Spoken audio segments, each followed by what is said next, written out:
J'avais 14 ans. Après une longue journée de cours, je rentrais du collège. En arrivant dans ma chambre, je trouvais une peinture accrochée au mur. Sans même l'observer, je retournai dans le salon et demandai à ma mère ce que ça faisait là. Elle me répondit qu'elle l'avait peint et qu'elle trouvait que ça allait bien dans ma chambre. Je n'ai pas voulu la blesser, alors je n'ai rien dit et je suis simplement retourné dans ma chambre, observer l'œuvre de ma mère. Cette peinture avait quelque chose d'étrange. Elle représentait une famille, un homme, une femme et un enfant, dans un jardin, prenant le thé ensemble. Si en cela il n'y a rien de particulier, il se dégageait tout de même quelque chose d'indescriptible. J'avais l'impression que la femme avait quelque chose dans le regard. Une lueur plus intense que de la peinture.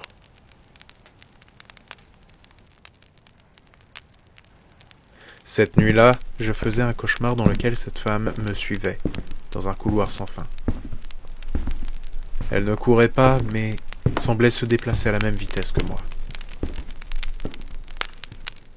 Le matin, je voyais ce tableau, et je ne saurais dire si c'était mon esprit ou non, mais j'avais l'impression qu'elle ne se tenait plus exactement de la même manière. Sa tête semblait plus inclinée, et elle tenait sa tasse de thé un peu plus haute. C'était intriguant, évidemment, mais pas suffisamment pour m'inquiéter. Je n'en parlais donc pas à ma mère, je n'en parlais pas non plus à mes amis du collège.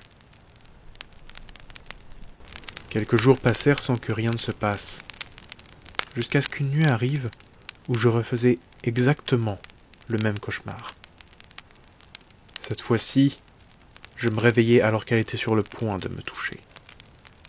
Je me redressai dans mon lit, couvert de sueur, le souffle court. Je braquai alors mon regard vers le tableau, en allumant ma lampe de chevet. C'est avec horreur que je remarquai qu'elle avait son regard braqué vers moi. La tasse de thé était renversée sur la table de jardin. Son mari avait toujours la tasse aux lèvres, mais son regard était effrayé.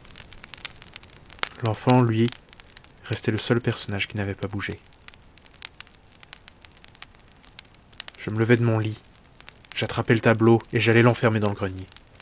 Tout au long de ma traversée de la maison, j'entendais une sorte de sifflement étrange et effrayant, mais je n'ai pas retourné à la peinture. Je ne voulais pas voir ce qu'elle faisait. Le temps passa, les mois puis les années se succédèrent. Je grandissais, je créais mon propre foyer et vivais avec ma propre famille. Je voyais beaucoup moins ma mère qu'à l'époque, mais je n'avais pas perdu le contact pour autant. Je la voyais de temps en temps, et lentement, j'oubliais ce tableau. Jusqu'à hier. Avant-hier, un peu avant 23 heures, j'ai reçu un appel m'annonçant le décès de ma mère. Un décès apparemment de cause naturelle. J'ai fait la route pendant la nuit pour la rejoindre, puis j'ai passé un peu de temps dans la maison, à me souvenir de notre vie ensemble, à retrouver mes vieux jouets, puis les vieilles toiles que ma mère avait peintes. Puis, je me suis souvenu de ce tableau. Je suis allé dans le grenier. La porte était difficile à ouvrir. La poussière m'étouffait. Les toiles d'araignée décoraient chaque recoin de la salle. Et je me retrouvais face à elle. Face à face avec la femme. L'homme et l'enfant étaient face contre la table. Elle me fixait, souriant d'un air abject et meurtrier.